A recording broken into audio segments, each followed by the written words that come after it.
हे भगवान, म हजुरको दर्शन गर्न आएको छु अनि मेरो मनभित्रका पीडाहरू हजुरलाई सुनाउन आएको छु। किनकि यो मनभित्र हजारौं केजीको ढुङ्गाले थिचेको आवाज भइरहेको छ।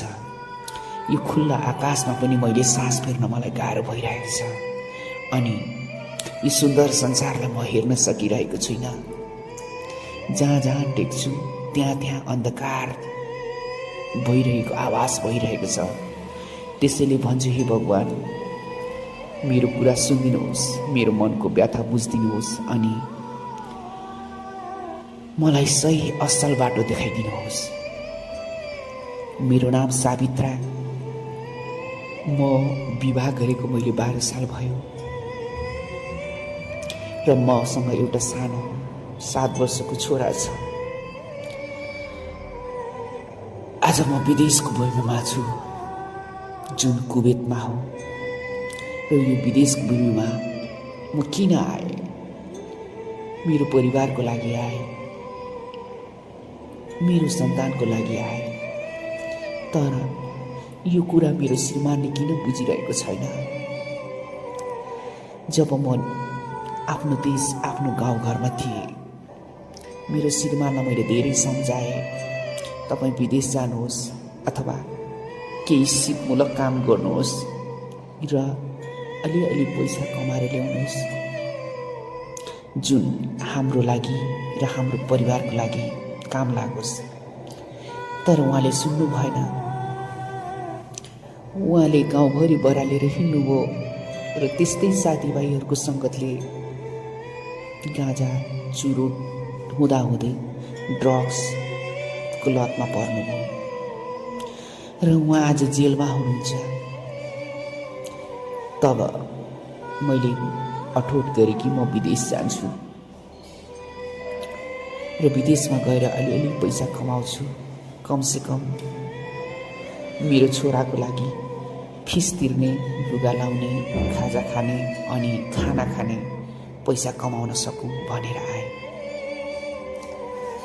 तर आज त्यही आइनै मलाई मेरो जीवनको ठुलो भुल भयो जस्तो लाग्छ। मैले मेरो श्रीमानलाई दुःखमा छोडेको आभास भएछ उसलाई, र उसले जब ऊ जेलदेखि निस्क्यो तब उसले एकतर्फी सम्बन्ध विच्छेदको नोटिस मलाई पठाएको छ। अनि यो पढ्छु, यो त जिल्ला कार्यालयले पठाएको नोटिस रहेछ। ताकेतामा आउनु भनेर मिति तोकिएको रहेछ। मैले उसलाई धेरैपल्ट फोन गर्ने कोसिस गरिरहेछु उसलाई सम्झाउनका लागि। यो परदेशमा तपाईँ जेल जानुभयो र हाम्रो सन्तानको लागि म यहाँ आएँ भनेर। तर उसले बुझेकै छैन र बुझ्नै चाहँदैन र मेरो कुरा सुन्नै चाहँदैन। र उसको साथीलाई पनि मैले भने उसलाई सम्झाइदिनु, म उसकै मान्छे हो, म उसकै श्रीमती हो र आज म उसकै सत्यमा बसेको छु भनेर भनिदिनु भने। साथीले पनि त्यही अनुसार भने, भाउजू भन्छ। तर पनि ऊ मसँग सम्बन्ध विच्छेद गर्ने भनेर अडिग रहेको छ। साथीभाइले त भन्छन् उसलाई छोडिदेऊ, ऊभन्दा नयाँ संसार बसाऊ, तिम्रो आफ्नो छोरा छ, छोराको अनुहार हेरेर बाँच भन्नुहुन्छ। तर मेरो सिउँदो हो अनि हिजोको दिनमा मलाई अँगाल्ने मेरो श्रीमान हो र मैले तीजमा राखेको व्रतहरू बस्दाखेरि मैले नाम लिने भगवान हो। उसलाई म कसरी बिर्सन सक्छु? उसलाई म कसरी सम्बन्ध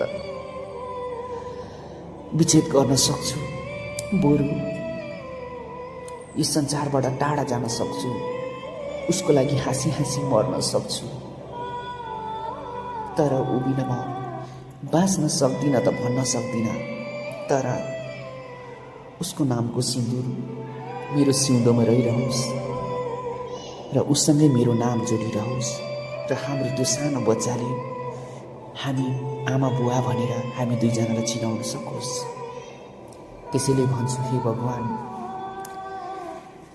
यदि भगवान् हुनुहुन्छ भने मेरो परिवारलाई बचाइदिनुहोस् र उसलाई सद्बुद्धि दिलाइदिनुहोस्। यो सबै उसको लागि